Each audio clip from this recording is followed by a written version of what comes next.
Hello! Kamusta po kayo mga kalahi? Magandang umaga sa inyong pong lahat. Ako po si June and welcome sa panibagong episode ng ating vlog. Pag-uusapan po natin, hindi po kaaya-ayang balita ito. Social Weather Station Report. 90% of Filipinos enter New Year with hope. 90% na lang po ang may nakikitang may pag-asa pa itong bansa natin. The lowest since 89% in 2009. Ito po'y 15 years ago, no?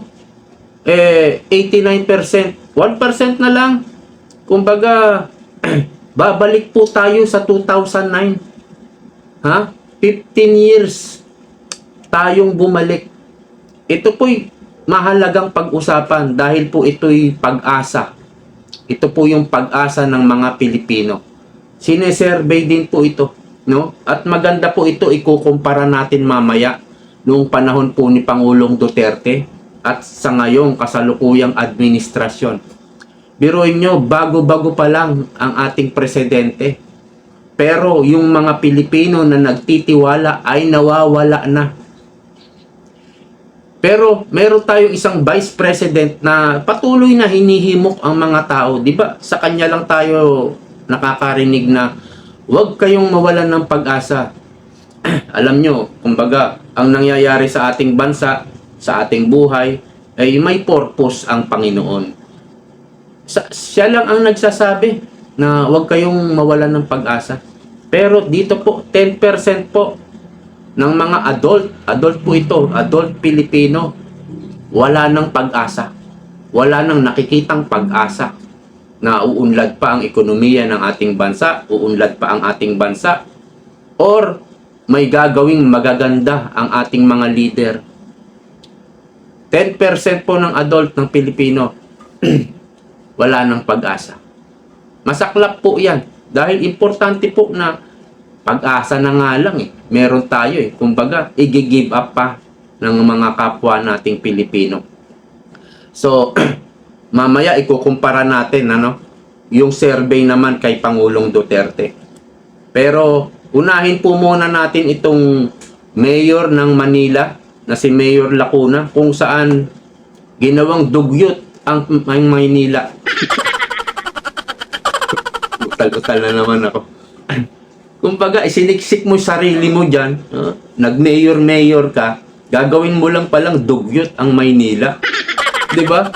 Ito po, Mayor, slums, garbage collection firm, as trash piles up.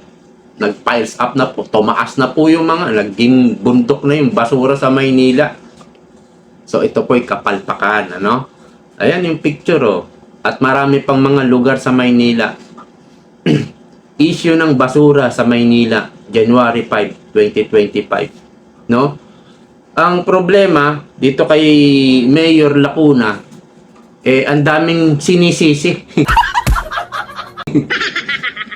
Sabi nga ni Ted Filon, lahat na sinisi. Pero yung sarili niya, hindi niya sinisi. Di ba? Unang-unang sinisisi niya rito, itong Lionel Waste Management Corporation. Yan po yung sinisisi niya. Nag-abandon daw ng kanilang responsibility amid a 400% surge in waste generation during the Christmas and New Year celebration. Sinisisi rin ni Lacuna yung mga tao. Bakit tapon daw ng tapon ng basura? Alam nga naman, bumaho yun sa loob ng bahay nila. Kailangan nila ilabas yun. Bumaho ang Maynila, naging dugyot ang Maynila. So, ang ginagawa, kapag may kapalpakan, ginagawa ng mga leader natin, kapag may kapalpakan, isisisi sa iba. So, sino naaalala natin dyan? So, papasok ngayon sa atin, itong administrasyon. Kung saan, nagkaroon ng baha, Nagkaroon ng baha. Wala kaming kasalanan dyan. Binangga ng barko yung flood control, kaya nagkabaha. Kaya wala kaming kasalanan. Nagkabaha uli. Wala kami kasalanan. Na-overwhelm ng bagyo. yung baha. Ay, na-overwhelm ng baha. Yung flood control. Kaya nagkabaha. Wala silang sinisisi. Hindi nila sinisisi yung sarili nila. Isisisi nila sa kung saan. Sa bagyo, dahil malakas ang hangin. Yun ang may kasalanan. Pero sila, hindi nila sinisisi yung sarili nila. Nag-mayor-mayor ka dyan eh. Tapos isisisi mo pag nagkaroon ng kapalpakan. Isisisi mo sa kung sino-sino. At mayroon pa siyang sinasabi, baka raw sinabotahe. Ha? Sinabotahe? Sinong sasabotahe niyan? Ibig sabihin, mga kalaban mo. Wala namang ibang pagbibintangan. Imbis na, ang tawag nito, imposible naman yung mga kaalyado mo, mga kakampi mo ang magsabotahe sa'yo. Sinong iisipin mo? Yung kalaban. O maiisip mo agad si Yorme.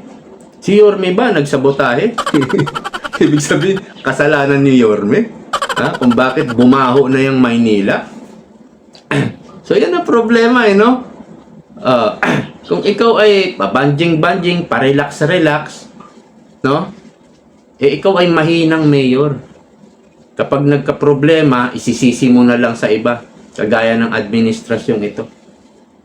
Yan po yung mga mahinang leader, mahihinang leader po yung mga ganyan. Simpleng-simple lang naman yung basura eh. Wala bang truck sa munisipyo? Wala ba kayong truck dyan? Ha? Bakit umabot pa ng gabundok yung basura dyan? Kung may truck kolektahin lang. Ang problema, hihintayin pa yata itong nangungulekta na Lionel Waste Management Corporation. Ayaw kumilos. May problema na dapat ang solusyon, ang gagawin diyan, solusyonan, no? Siguro naman may truck sa Maynila. Kung wala, magrenta kayo ng truck. Magrenta ka ng mga 5 na agad. Para isang araw lang, malinis na agad yung mga kalsada dyan, matanggal na lahat ng basura. Siguro naman may pera yung Maynila, pang renta.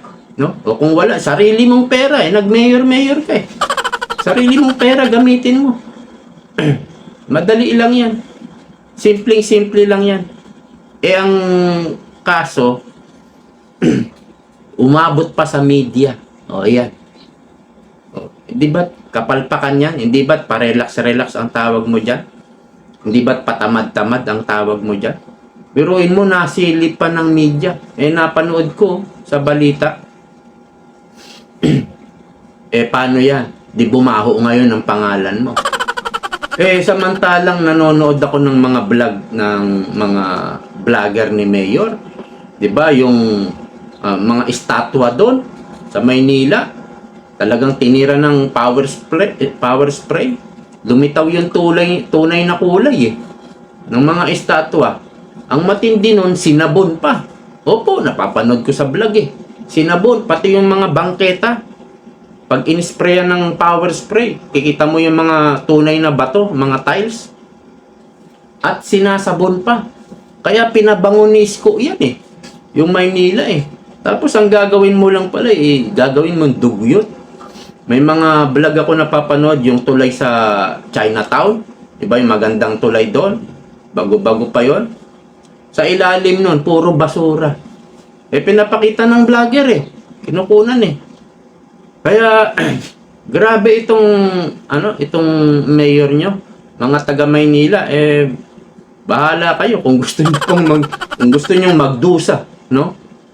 Basura pa lang yan. Simple lang maglinis. Hindi mo kailangan pumontak ng mga expert sa ibang bansa. Para paano ba ito linisin? Hindi mo kailangan kumontak ng mga expert. Hindi mo na kailangan pagmitingan yan Kilos ang kinakailangan dyan. Ha? May budget naman ng Maynila. Posibleng wala. Kung wala, ipangutang mo kung walang pera. Simple. Hindi mo na solusyonan. Paano pa kaya yung pandemic, gaya ng pinagdaanan ni Isko? Paano pa yung malalaking problema? Kung basura lang, hindi mo masolusyonan, kayong taga Maynila, alam nyo na gagawin nyo. Pero kung gusto nyo magdusa, bahala kayo. Ngayon, punta na po tayo dito po sa survey ng SWS. Mahalaga pong pag-usapan ito dahil ito na lang po yung, kumbaga, matitira sa atin eh. Pag-asa. Ito na lang po yung matitira. Kaya nga lang, ayan no, Social Weather Report. 90% of Filipinos enter New Year with hope. 90% na lang po. The lowest since 89% in 2009. So, dito po sa bilang, no? Para malaman po ninyo, ang bilang po ng mga adults sa buong Pilipinas, ito po, as of 2022, there were 69.8 million. Ito po 2022 ah. Pwede natin itong i-convert na lang natin sa 70 million dahil 2025 na po ngayon. So, kung ang adult sa Maynila is sa Pilipinas is 70 million times 10% kasi 90% na lang po yung survey equals po 7 million yan. 7 million na mga adults sa Pilipinas, mga Pilipino, ay wala ng pag-asa. Wala na silang pag-asa. Yan po yung lumalabas. 7 million, ang dami po niyan. Hindi na umaasa ang 7 million na mga adult na Pilipino sa Pilipinas na magkaroon pa ng kaunlaran ng pagtaas ng ekonomiya, paglago ng ekonomiya. Hindi na umaasa na may magagawa pang maganda ang ating mga leader. 7 million na adults. Ngayon po, ikukumpara po natin noong panahon po ni Tatay Digong, no? Ito po, sa papasok naman ng 2018. So, way back 2018, ano? Ito po'y balita ng PNA, Philippine News Agency. Palace happy with SWS poll. So, parehong survey firm po, pareho ang nag-survey sa SWS. Showing Filipinos have high hopes for 2018. High hopes. May mataas na pag-asa silang nakikita, no? So, ilan po ba itong high hopes na ito? No? So, basahin natin. According to the fourth quarter 2017 Social Weather Station survey conducted from December 8 to 16, a new all-time high, 96% of adult Filipinos are entering 2018 with hope rather than with fear. 96%. Ayan po yung survey grado ng Duterte administration. High hopes talaga. This surpassed the previous record of 95% achieved in 2002, 2011, and 2016. Meanwhile, 4% will enter the new year with fear, the lowest since the 4% in 2011. Kumbaga, pinaka all new time high. All time high. Tapos pinaka lowest naman. Pinaka lowest since 2011. This is 1 point below the 5% in 2016. Yan po ang grado, ang survey sa Duterte administration. Ngayon, ano po bang mga dahilan kung bakit nawawalan ng pag-asa, kung bakit may mataas na pag-asa ang mga Pilipino? Ano po bang dahilan? Ito po, ano? Unang-una, noon pong panahon ni Pangulong Duterte, nagkaroon 'di ba ng Marawi Seeds, no? Nung papasok na ang 2018, meron ng Liberation of Marawi, no? Partida po 'yan. Sa panahon ngayon, wala pong nangyayaring Marawi Seeds. Partida pa yan, ano? Dito sa panahon ni BBM. The implementation of tax reform. Ito po yung mga pangunahing dahilan, ano? Number 2, the implementation of tax reform. Ano po yung nakita ng mga tao? Di ba't pinagsisingil niya yung mga oligarko? Magbayad kayo ng tax. At yung mga may-ari ng mga canned goods, ang dami pong nagbayad ng mga oligarko, mga utang nila sa gobyerno. Utang nila ng many years na utang nila.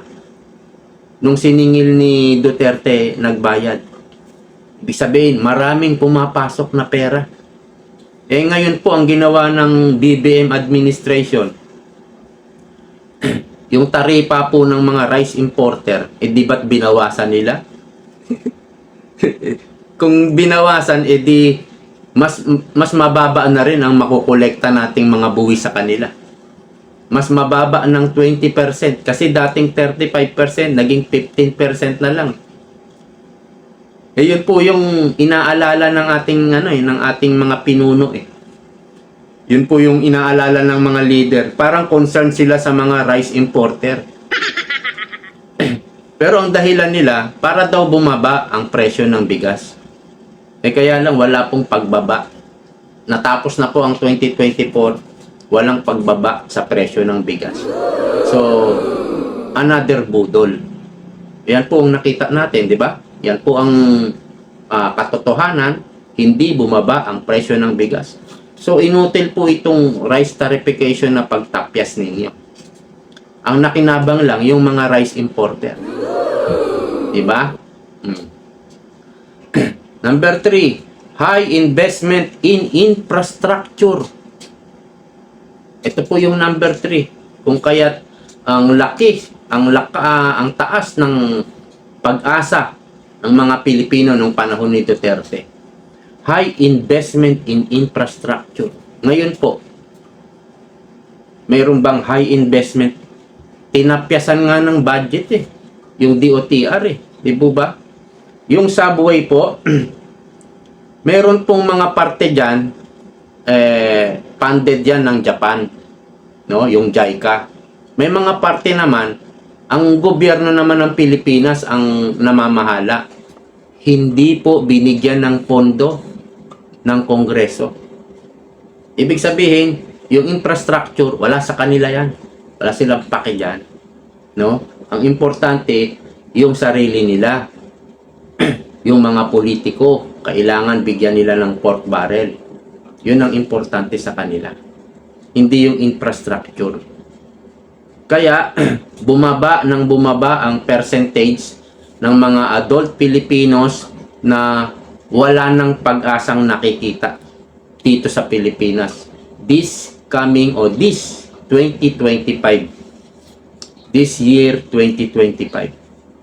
Isa po ito sa mga mga pangunahing dahilan noong panahon ni Pangulong Duterte, tax implementation reform, high investment in infrastructure, at marami pang iba. Gumanda yung outlook natin sa Asian Development Bank. Nabalita po yan. Kumbaga, yung credit limit natin, maganda. Naging maganda yung outlook. No? Gumanda rin yung global ratings natin. Naging upward ang ating economic growth forecast para sa Pilipinas. Ayan po yung mga lumabas sa survey. Yung mga naging dahilan kung bakit kumbaga yung mga Pilipino ay ang laki-laki ng pag-asa noong 2018. At talaga namang lumago hanggang 2019 yung ating ekonomiya. Kaya nga lang nagkaroon ng pandemic. No? So, wala namang pwedeng makapagsabi. Hindi naman yan pwede nating ikubli na ang lahat ng bansa sa buong mundo ay talagang bumagsak ang ekonomiya. Ang tanong, bakit wala nang pag-asa? Ang mga Pilipino ay wala namang Marawi Seeds. 'Di ba? Wala namang kaguluhan na nangyari sa Mindanao, especially sa Mindanao. No, bakit ang daming Wala ng pag-asa. Nawalan ng pag-asa. Dito po no sa implementation of tax reform.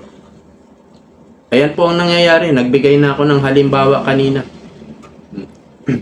Maayos ba yung pangungulekta ng mga tax natin? Hindi po yan nababanggit sa balita eh. Wala rin tayong nabalitaan na may mga utang na tax ang mga ilang oligarko na siningil ni BBM. Mga katsokaran lahat eh. No?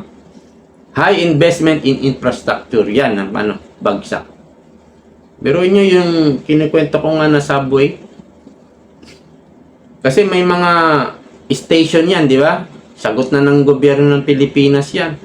Merong mga kailangang bilhin na right of way. Kailangan mo yung bilhin eh. Di ba? Para dire-diretso yung subway sa paghuhukay. At kung tatamaan ng station yan, kailangan mong bilhin yung mga property. Hininto na po yan. So yung infrastructure talaga natin huminto. Inihinto. Kaya ang pag-unlad natin parang sumasalamin po ito sa pag-asa ng mamamayang Pilipino. Umatras po tayo ng 15 years. Kaya ewan ko kung naintindihan niyo yung paliwanag ko, no? Pero yan lang po yung pinakasimpleng paliwanag na paraan sa aking pagpapaliwanag. Okay, hanggang dito na lang po. Maraming salamat sa panonood. Ingat po kayong lahat. Bye-bye.